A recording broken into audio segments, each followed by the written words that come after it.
Welcome back, everybody. In this video we're going to react to one of DPM's most famous videos regarding how to store your Pokemon collection properly. So let's get started. Millions of people collect Pokemon cards, and unfortunately, millions of people look like this. No, not awkward like that guy, like this. You know what? I'm guilty of that. I tend to have piles and piles of just random cards laying all over the house. It is pretty crazy at times, especially as a PokeTuber.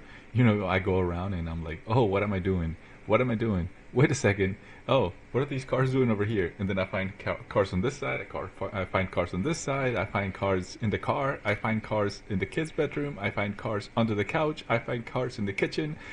Oh my gosh, I find cards everywhere. So organizing yourself is pretty important in my opinion. Alright, let's keep going. If this is you, stop it. It's not a good look. Stop it. Get some help. And as an ancient philosopher once said, a messy Pokemon collection is a messy mind. And you know what? That's so true though. You can't collect Pokemon if you have a messy mind. And that is it's interesting how he puts it. A messy collection is a messy mind. So get yourself under control before your mind under control before you start collecting Pokemon, because otherwise you are gonna get out of control and you're gonna become not only messy in your life, but you're also gonna be probably messy in your finances. You know, set up a budget, set some money aside to potentially like put towards Pokemon. Otherwise, you're gonna find yourself in a big mess. as Messi once said, the day you think there are no improvements to be made is a sad one for any player. Let's figure out how to take all this and... True. Improvements. Improve one thing at a time every single day. One thing at a time. No matter what it is. If you're a new PokeTuber, if you're a new collector, just improve on one thing. Maybe it is organizing in a certain way that's better. You know, maybe it is adding an additional feature to your live streams and so on and so forth. So let's keep going. turn it into this, a collection that you can be proud of. Good job, son. It's not going to stop you from being awkward, but at least you'll be organized and your mom's not going to be mad at you anymore. Let's begin by addressing the Dawn fan in the room, because... Oh my gosh, that's so funny. I like how he makes those connections between Pokemon and his puns that are funny. They're like dad jokes, but Pokemon related. That's funny. Because unless you change this one thing, no matter how well you organize and store things, it'll always end up looking messy again. Rule number 1. When you get new cards, sort it before you ignore it. Sort it before you ignore it. Yep, I am guilty of this. I sometimes just open packs and I put it all together.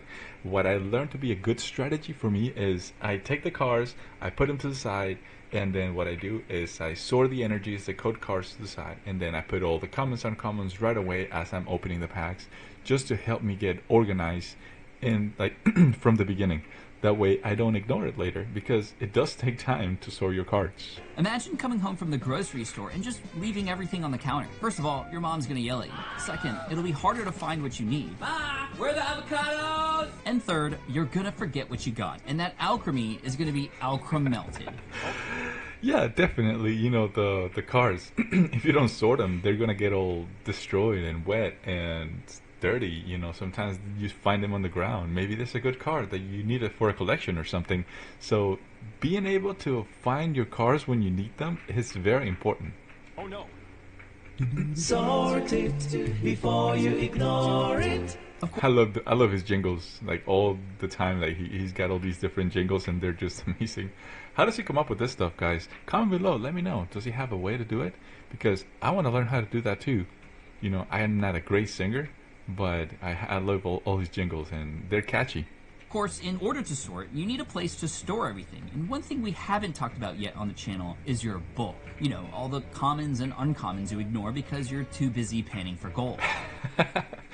That is so true. Like, I'm just focused on all the stuff that I pull that I forget about my bulk sometimes, and I keep going back and forth. And sometimes even my kid, I have to get on him, because he just opens packs, and then he gets all the hits, puts all the stuff to the side, and next thing you know, it's a big mess. And it's not even organized. It looks just like in that plate right there, just like this is what his mess looks like sometimes.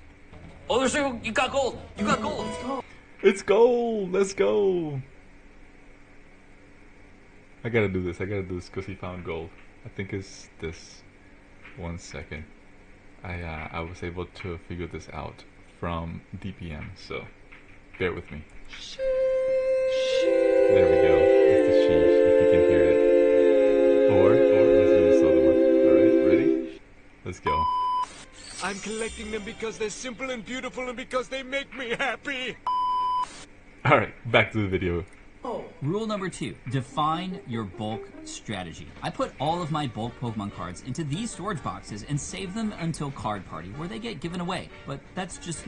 Hey, talking about card party, are you guys gonna go? It's in Tampa. So, yeah, I might go. It all depends. It all depends on my schedule, but I really want to go. And then also, I want to learn where do you get those big binder things to collect Pokemon? Do you guys know? Let me know in the comments. I want to get one of those big, you know these things here where you put all the bulk? I want to get one of those. Is it eBay? Is it Amazon? I really want to get one of those just for me, just so I can start putting my bulk more organized and then donate it. I usually take my bulk to like charities, to like a church or something like that, but being able to know what I have before I give it away to kids is also good, you know? Me, you need to figure out a plan for you. If you plan on selling your bulk, great. You can make great money selling your bulk Pokemon cards, except most people don't because most places require that you know how many of each type you have. But here's the trick. Have separate boxes or spaces for your commons, uncommons, non-holo rares, and yes, reverse holos too. Great strategy. Yes, this guy is he's just a freaking genius. How does he figure this out? You know, it's just he knows what he's doing. Definitely great strategy. Remember, Sort it before you ignore it. love that song. If you've got piles for miles, I love that song too, by the way. I'm not gonna sing it. I'm not a great singer, but I love that song. I like the Pikachu shoes though. That's cool. Are those his shoes or his son's shoes? Maybe if he sees this video, maybe he can comment below. Hey DPM, are those your shoes? I want to get some of those. Where do I get them? then pay your kids to help or share some of the money with a friend. It's literally just sitting there. It's funny how he throws like cents on the kids binder because that's really how much you get paid for the bulk. So you might as well get something out of it. Others keep their bulk and give them away around the holidays to send their cards to hospitals to donate. Whatever you do something because bulk cards are kind of like a fungus that can spread out of control before you know it. Yep, that's so true. I take my bulk and I give it away to charities, so like to churches or maybe kids around my neighborhood. In fact, for Halloween, what I did is I put a bunch of cards in bags, in little baggies, and then I gave it out to like kids that came in. So instead of candy that damages your teeth, they got Pokemon cards. I was sold out literally within like the first hour. I had like 200-300 bags and they were all gone before like 2 hours because all the kids found out about it and they just came in and they just raided my house for Pokemon, which is pretty funny. Speaking of knowing it, This is gonna be a breeze for me. do you even know what your goals are? Or are you just haphazardly collecting anything that looks shiny? Don't get lost with shiny object syndrome. It's almost empty. Instead, remember this. Rule number 3, don't catch them all. Don't catch them all. That is 100% most of us that are new to collecting Pokemons. Just one of those things. Don't catch them all because, listen, there's thousands and thousands. I don't know, maybe that's too much. But there's a lot of Pokemon to collect. And it's expensive. And most average collectors don't have that kind of money. Unless you're maxing out credit cards or maxing out your loans, thinking this is going to go up in price. But if you're new, then you might not know how the market moves in Pokemon just yet. So set up a strategy plan. Make a budget for your Pokemon collecting and then collect what you like. That's what I do. My son and I, we created a binder. We call it the Pokedex binder. And then we put one of each card in there. And then we go in and we collect as we go. We open a pack. Oh, we like that card. Boom. We put it in there. Recently, we're collecting Journey Together. Let me know down below in the comments. What are you collecting? What are you most enthused about? Let me know. All right, let's keep going. Hold up. Isn't Pokemon's tagline gotta catch them all? It is. So wouldn't it make sense to collect them all? No. It's absolutely overwhelming.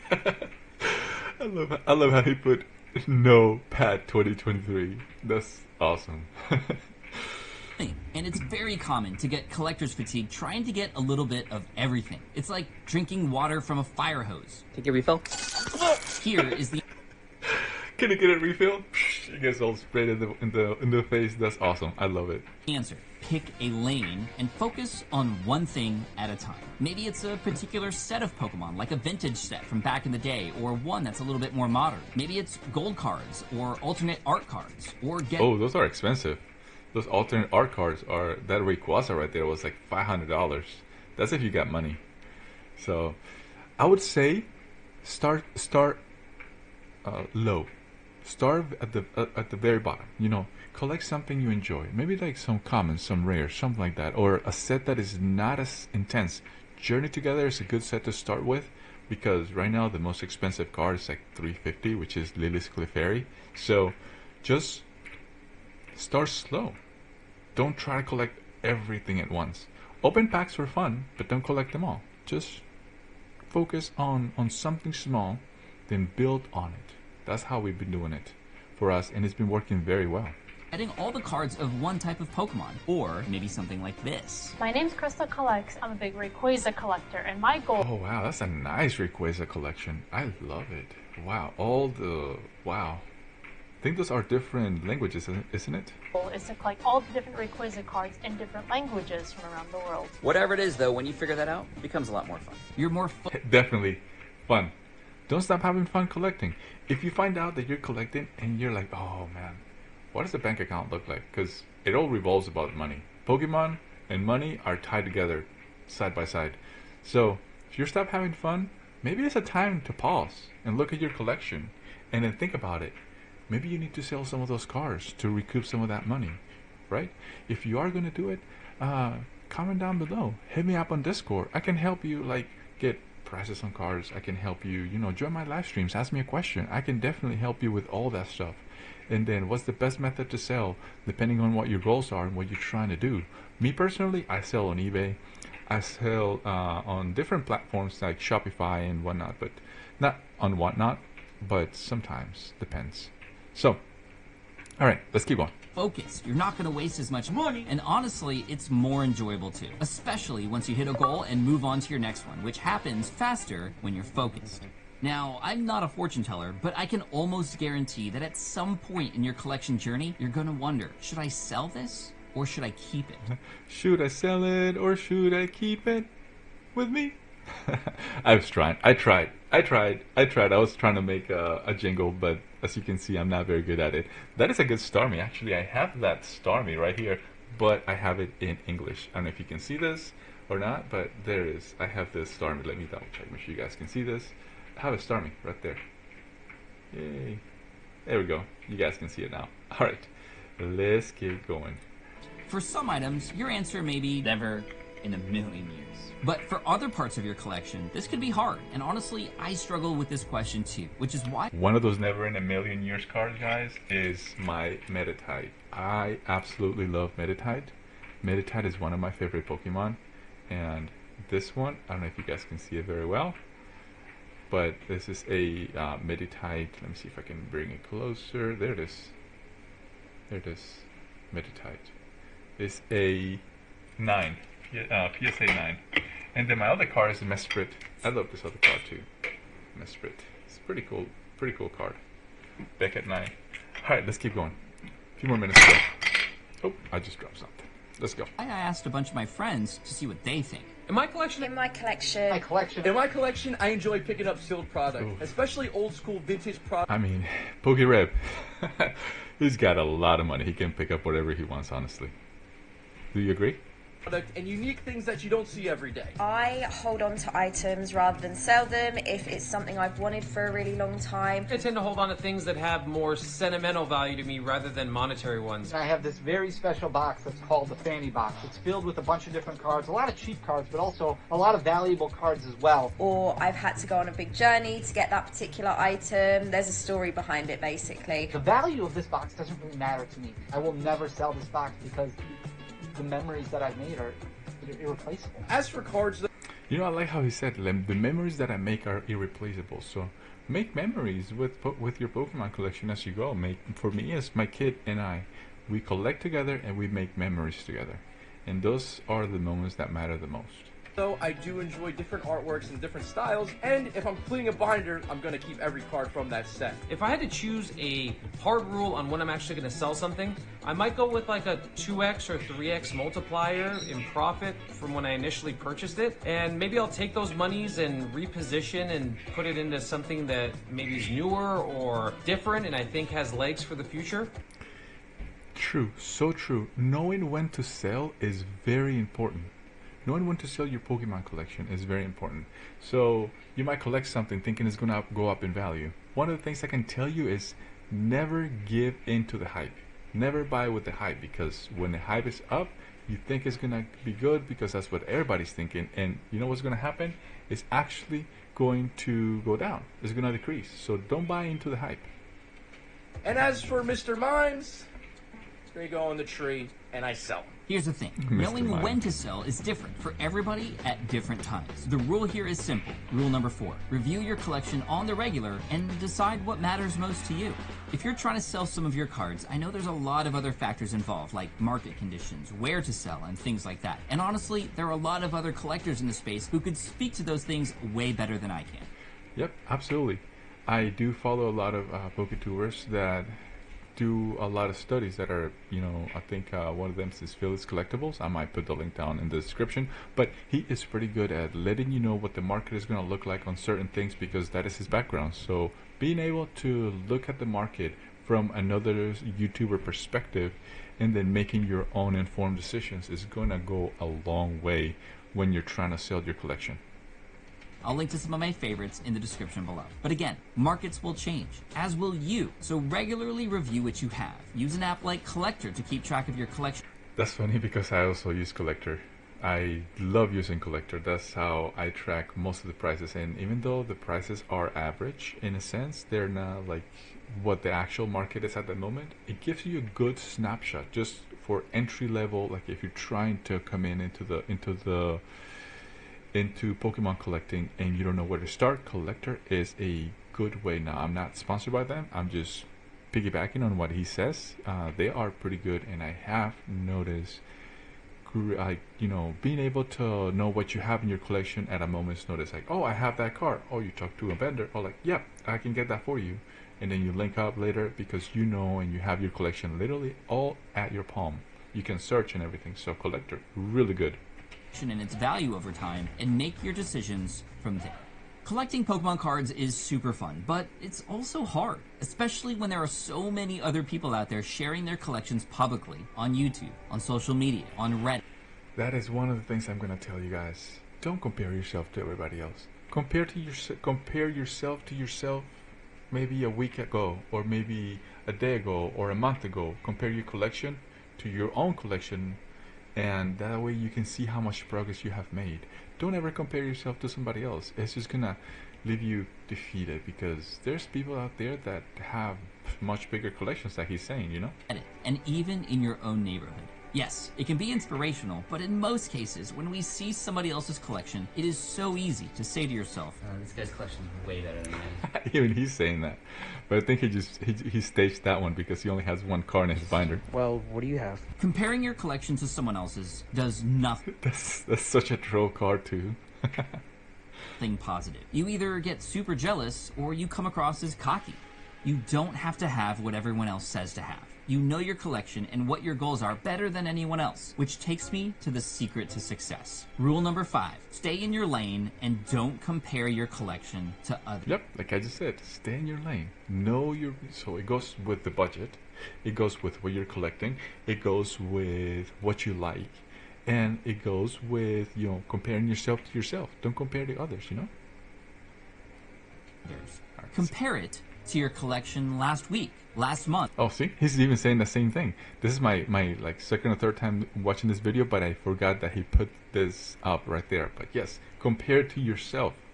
And also, if you're a streamer, don't compare yourself to other streamers. Compare yourself to yourself last week. How many subscribers you had last week? How many subscribers you had last month? How much progress have you made in the last 2-3 months? That's the important thing. And also, improve on one thing every stream. Make something different, make something better, improve on something every single stream. Alright, let's go. Month and last year. In other words, don't forget about the progress that you have made as a collector. It doesn't matter where you're at in the journey, as long as you keep putting one foot in front of the other along the way. Happy collecting, everyone, and tell me down in the comments, what are you most proud about in your collection? Yes, definitely. I enjoyed this video. Happy collecting, everybody. Like he said, you know, just collect what you like. I absolutely enjoyed this video. I love collecting Meditites. Meditite is my Pokemon to go because I can compare to like the meditation, the mindfulness, all that about the specific Pokemon. So yes, thank you for watching this video, and if you like, make sure you hit that like button, make sure you hit the subscribe button, and then let me know down below what would you like me to review next. Alright, I will see you all next time. Peace.